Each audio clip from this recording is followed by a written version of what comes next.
The Monkey's Paw by W. W. Jacobs. Read by Ruth Elizabeth Channery. Part 2.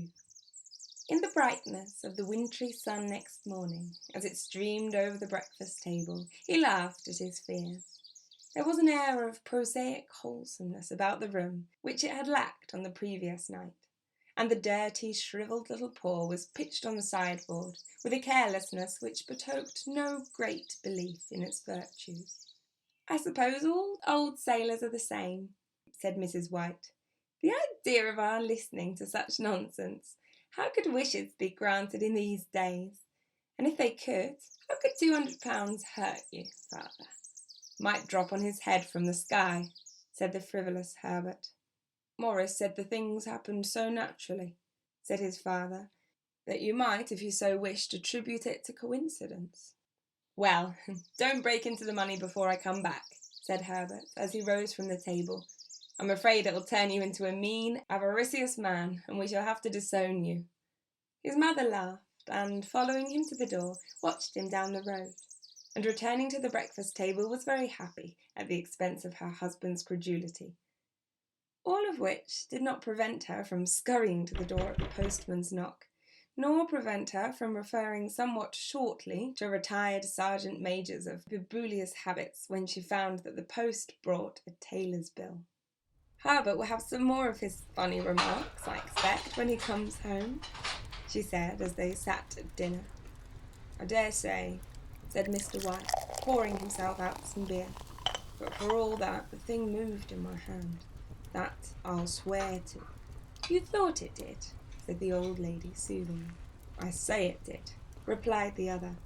"There was no thought about it. I had just... What's the matter?" His wife made no reply.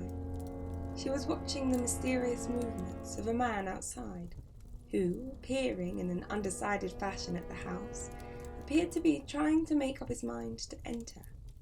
In mental connection with the £200, she noticed that the stranger was well dressed and wore a silk hat of glossy newness.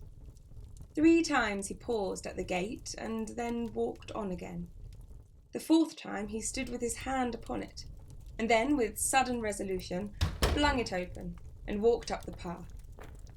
Mrs. White at the same moment placed her hands behind her, and hurriedly unfastening the strings of her apron, put that useful article of apparel beneath the cushion of her chair. She brought the stranger, who seemed ill at ease, into the room.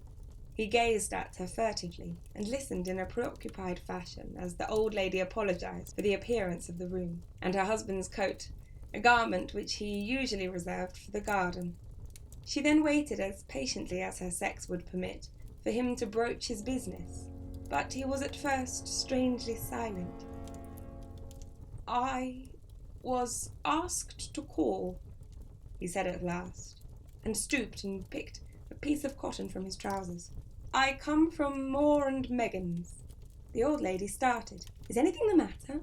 she asked, breathlessly. "Has anything happened to Herbert? What is it? What is it?" Her husband interposed.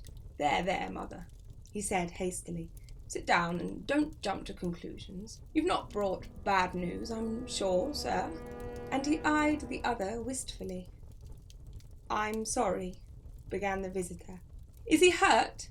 demanded the mother, wildly. The visitor bowed in assent. "Badly hurt," he said quietly, "but he is not in any pain." "Oh, thank God!" said the old woman, clasping her hands. "Thank God for that! Thank—" She broke off suddenly as the sinister meaning of the assurance dawned upon her, and she saw the awful confirmation of her fears in the other's averted face. She caught her breath, and turning to her slower-witted husband, laid her trembling old hand upon his. There was a long silence. "He was caught in the machinery," said the visitor at length, in a low voice. "Caught in the machinery," repeated Mr. White, in a dazed fashion. "Yes." He sat, staring blankly out at the window, and taking his wife's hand between his own, pressed it, as he had been wont to do in their old courting days, nearly 40 years before. He was the only one left to us, he said, turning gently to the visitor. It is hard. The other coughed and, rising, walked slowly to the window. The firm wished me to convey their sincere sympathy with you in your great loss, he said, without looking round. I beg that you will understand I am only their servant, and merely obeying orders. There were no reply.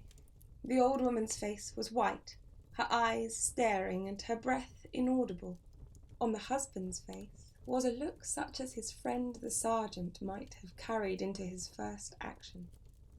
I was to say that Moore and Meggins disclaim all responsibility, continued the other. They admit no liability at all, but in consideration of your son's services, they wish to present you with a certain sum as compensation.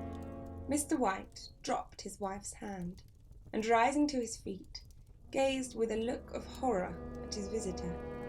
His dry lips shaped the words. How much? £200, was the answer. Unconscious of his wife's shriek, the old man smiled faintly, put out his hands like a sightless man, and dropped, a senseless heap, to the floor.